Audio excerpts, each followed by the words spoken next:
Breaking news, Israel at Hamas, kapwa nag-akusa ng mga pangsasabotahe sa ceasefire na sila rin ang nag-agree. Ayon sa Hamas, minuto na lang ang naiiwan at magte-take effect na ang kanilang ceasefire pero biglang may binabago ang Israel. Ayon naman sa Israel, bago mag-take effect ang kanilang ceasefire, isa namang IDF reservist ang kumpirmadong nasawi dahil binaril ito ng sniper ng Hamas. Ano kaya ang magiging susunod na kapalaran ng Gaza? At ano kaya ang magiging kahihinatnan ng sabing ceasefire ng Israel at ng Hamas? Yan ang ating pag-uusapan sa videong ito. Pero bago ang lahat ay huwag kalimutang mag-subscribe. Samahan na rin ng like ang videong ito at i-click ang notification bell. Napakalaki kasing tulong yan para sa aming mga content creators.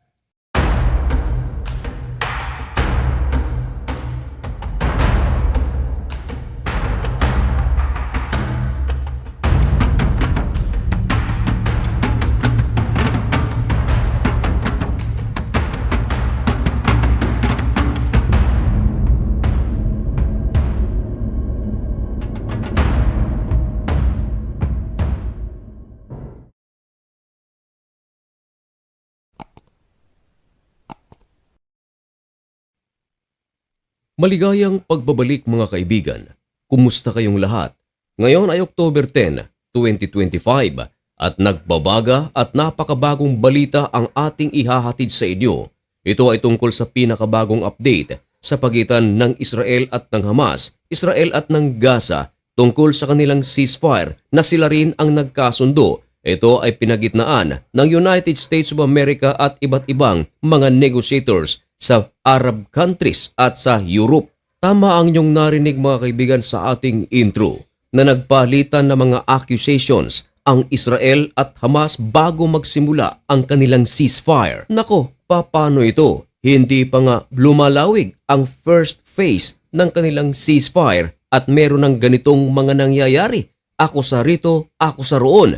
Kaya marami ang mga nagsasabi na ang ceasefire na ito ay walang magandang kahihinatnan. Huwag naman sana mga kaibigan. Ayon sa ulat, mismong Hamas ang nagsabi na bago magsimula ang kanilang ceasefire, may binabago di umano ang Israel sa isa sa mga napagkasunduan ng magkabilang panig. At ito mga kaibigan ay isa sa 20 points ni US President Donald Trump tungkol sa ceasefire ng Israel at ng Gaza. Pinapalabas ng Hamas ang mga napagkasunduan ng Israel at ng Hamas ay walang problema. Isa riyan mga kaibigan ay ang pagpapakawala ng mga bihag o lahat ng mga bihag na hawak pa ng Hamas. Samantalang ang Israel ay nangako naman na magpapakawala ng mga prisoners. Pero ang iginigiit ng Hamas, biglang may binabago di umano ang Israel. Lagyan natin ng di umano mga kaibigan sapagat ang balitang ito ay mismong Hamas ang nagsabi. Malaking bagay ito para sa Hamas mga kaibigan dahil ang reason kung bakit humantong sila sa ceasefire ay dahil nagkasundo sila.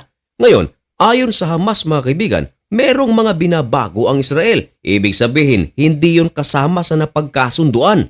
Ganito kasi mga kaibigan, kung sakaling nag-take effect na ang ceasefire ng Israel at ng Hamas, at may mga bagay doon na hindi alam ng Hamas at yun ang gagawin ng Israel, siguradong malaking gulo yan. Kaya yan ang iginigiit ng Hamas. Pero ang mga bagay na iyan mga kaibigan ay pinasisinungalingan naman ng Israel. At meron namang ipinukol ang Israel. Isang matinding accusation. Pero hindi lang accusation mga kaibigan sapagat nagbigay ng pangalan ang Israel. Ang pangalan na ito mga kaibigan ay isang IDF reservist soldier.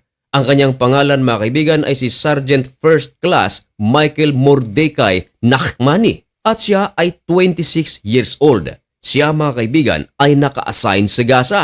Malubha ang balitang ito mga kaibigan sapagat si Michael nasawi at ang kanyang pagkasawi mga kaibigan, tinira ito ng sniper ng Hamas. Nako, matinding gulo ito mga kaibigan. Alam naman natin na ang Israel kapag meron sa kanilang puwersa na nalalagas o merong mga sibilyan na namamatay ay hindi ito mananahimik hanggang sa sila ay makapagsagawa ng paghiganti. Hindi pa nga nagsasagawa ng pagpapalaya ng mga bihag ang Hamas. Nangako kasi ang Hamas mga kaibigan na ang 48 na mga bihag na kanilang hawak patay o buhay, lahat ng ito ay kanilang pakakawalan. Hindi pa nga wini-withdraw ng Israel ang kanilang puwersa sa Gaza. Nangako kasi ang Israel na sa loob ng 24 oras, lahat ng kanilang puwersa ay paaalisin na sa Gaza at babalik sa Israel. Pero ang hahalili naman mga kaibigan ay ang puwersa naman ng Amerikano. Hindi pa nga nagpapalabas ng mga prisoners ang Israel. Nangako kasi ang puwersa ng Israel o gobyerno ng Israel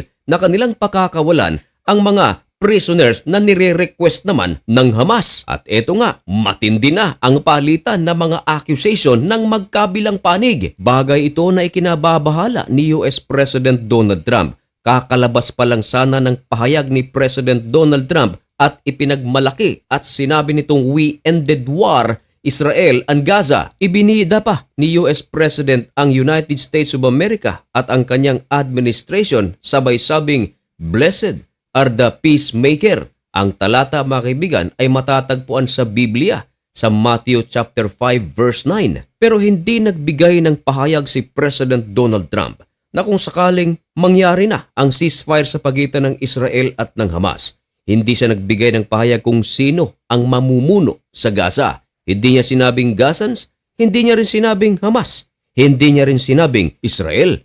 Pero ayon sa ulat, magdi-deploy si US President Donald Trump ng maraming mga US soldiers sa Gaza. Ito ay upang panatilihin ang kapayapaan sa naturang lugar. Meron namang nagdududa sa aksyon na ito. Merong mga nagsasabi baka ito ay simula na ng paraan ni US President Donald Trump na angkinin ang buong Gaza. Lalong-lalo na noong mga nakaraang buwan, meron itong pahayag na binitawan na kokontrolin nito ang buong Gaza. Ito rin ang sinasabi ni Prime Minister Benjamin Netanyahu, no more Gaza o no more Palestinian. Kapwa Israel at United States of America, merong mga sinasabi na mawawala na ang Gaza. Bagay mga kaibigan na tinutulan ng Arab countries. Bagay na sinang-ayunan naman ng Qatar, Saudi Arabia, Ehipto maging ng United States of America na ang Hamas ay kinakailangang ibaba ang kanilang armas. Maging ang gobyerno ng Lebanon ay nanawagan na rin na ibaba na ng Hamas ang kanilang armas. Ibig sabihin ay sumuko na ito. Kaya sa isyo na kung sino ang mamumuno sa Gaza, ano sa tingin ninyo mga kaibigan? Sino kaya ang magandang magpatakbo ng Gaza? Israel o Palestinian Authority? Amerika? Saudi Arabia o alinman sa mga Arab countries? Ipaalamang nyo mga komento mga kaibigan dyan sa comment section. At ang tanong sa kasagutan na yan ay isa sa ating mga tututukan dito lang sa channel na ito. Kaya kung gusto mo ang ganitong mga content at gusto mong maging updated o baka naman bago ka pa lang sa channel na ito, baka pwedeng makahingi ng kaunting pabor. I-subscribe mo na ang napakaliit na channel natin na ito. At mga kaibigan, hanggang dito na lamang muna ang video ito. May God bless you and thank you so much for watching. Goodbye!